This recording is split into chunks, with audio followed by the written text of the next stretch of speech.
Hey everyone, thanks for tuning into my channel. Today I'm going to be putting together the Artillery Hornet 3D printer. It's about the same size and price as a Ender 3, but we'll see how it differs in terms of its features and how easy it is to build and operate. So let's get started. It looks like the frame here is already put together. So it looks like all I have to do is attach these two pieces together, and then I can get started with my printing. Now I'll finish assembling this top half of the printer and attaching the hot end. Now I'm going to install the part of this printer that's really unique, this military style connector that they use. It carries all the electrical connections to the hot end, and it also carries the filament through this Bowden tube. They ship this with the belts pretty slack, so I'm going to need to tighten up the belts on both the X and Y axes. Alright, with the physical build complete, let's see how it runs. And one of my favorite things about this machine right off the bat is they use a full-size SD card. I lose those micro SD cards all the time, so having this bigger one really helps me keep track of things. This Y-axis limit switch PCB is the same as the Z-axis limit switch and the X-axis limit switch. And they even provide an extra one of these modules in case any of your limit switches go bad. They also provide a couple extra wheels and a nozzle. Also, this wrench is strangely nice for something they provided free with the kit. This printer's running pretty fast for a test print, so it looks like they've definitely geared this machine to be a fast printer. I really like this location for the spool holder. I think almost all the artillery machines use one of these Titan style extruders. It seems to work pretty well because it's got a large gear reduction and it can push the filament through with a ton of force. If you know anything about my channel, you'll know that I'm a big fan of quiet 3D printers. The power supply fan is still pretty loud, but all the fans on the hot end are actually really quiet. Alright, we'll check back in when this is done printing, and then we'll do some other test prints. I've been experimenting with the Raspberry Pi, and I think I just got it set up so that now I can record time lapses with a DSLR camera. So if you want to see more content about how to set up a Raspberry Pi, or just time-lapse videos, let me know in the comments below and I'll make that happen. So after a bunch of tuning, I came up with a number of 521 for the E-steps. Originally the E-steps were something like 460, so I had to increase the E-steps by 10 to 15%. So that should address the under extrusion issues I was having with this White House print. So it appears that the tube that they spec'd for this connector is a little bit loose. That's a good thing if you want a reliable machine that'll eat any size of filament, but it also makes it a less precise machine. I've got about 7 millimeters of play here, whereas on the Voxelab Aquila I had about 4.5 millimeters. A lot of people think that the PTFE tube in here is non-replaceable. Well, with some gentle pulling, I noticed you can actually pull it right out of there. I was able to install this blue Capricorn tubing into this machine, but I had to make some special tools to do the job. I just get more and more friction as I push it further until it gets to the point where it buckles like that. So I'm going to use this bicycle brake line and a 3D printed part that I made in order to pull the Bowden tube through the system. The first thing I need to do is apply some solder to this cable so when I cut it, it doesn't fray out. So I had to resort to using silver solder just because the higher temperature fluxes work better on this stainless steel. So now I'm going to switch over to using a Dremel and just shape this into a nice point. I'll finish it up with some sandpaper just to take any burrs off of it. Alright, so now I've got my pointed end, my Bowden tube, and then my 3D printed end cap.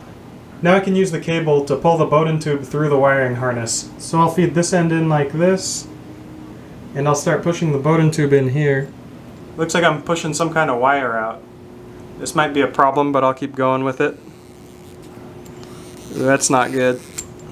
Okay, so now after pushing this through for a while, I've got the cable out on this end. So I'll grab this and pull on it.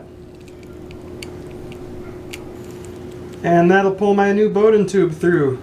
Just to give you some perspective, this is what the whole assembly looks like now. I've got my cable pulling system going through the Bowden tube. Now I'm going to take the steel cable out. I'll cut it to length, reinstall it on my Artillery Hornet, and see if that addresses the retraction problems I've been having. And I'll keep cutting off little bits until I get this fit just right.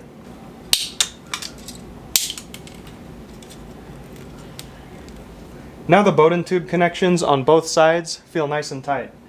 In case you're following along at home, it looks like I've got about 15.75 millimeters on the hot end side and about 17.5 millimeters on the extruder side. I would also recommend using a knife or a chamfering tool to put a nice little chamfer on the inside of this tube. So when you're feeding filament in, your job's a little bit easier. It looks like I've got a couple millimeters less backlash now. So hopefully that improves my retraction performance. If we look at the samples that I printed to evaluate different retraction settings, you can see that as I increase retraction settings from 5 millimeters to 6 millimeters, I have a reduction in the amount of stringing. But when I move up to 7 millimeters, I have issues with under extrusion and clogging of the nozzle. This is because there's a practical limit to how much retraction you can have. At a certain point, you'll pull the filament back in so far that it ends up re-solidifying inside of the heat break, and it ends up causing jamming issues. Rerunning these tests with Capricorn tubing shows that I have improved performance when it comes to stringing with the same retraction settings. So this is 5 millimeters here, and this one is 6 millimeters. If we compare these results side by side, you can clearly see that the Capricorn tubing has much less stringing than the original Bowden tube that came with the machine. If we look at our benchies from left to right, we have our stock Bowden tube printed in PLA+, our Capricorn Bowden tube printed in PLA+. This green one here is the Capricorn Bowden tube printed with some Yusu silk PLA filament.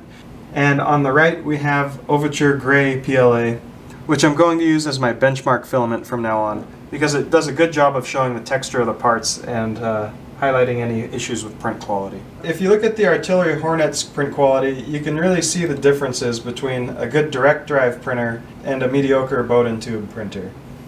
You can see we've got a lot more stringing down here, you got some weird textures up on the top, and there's some horizontal lines that show up in the print due to differences in how well the printer can extrude each layer of filament. When you use large retractions, you might end up with a bunch of mini clogging events. And these clogs aren't big enough to prevent your printer from printing. They just slow down the extrusion enough so that you end up with a slight amount of under extrusion. And that shows up as inconsistencies between the layers here. A good direct drive printer, on the other hand, will print things very consistently.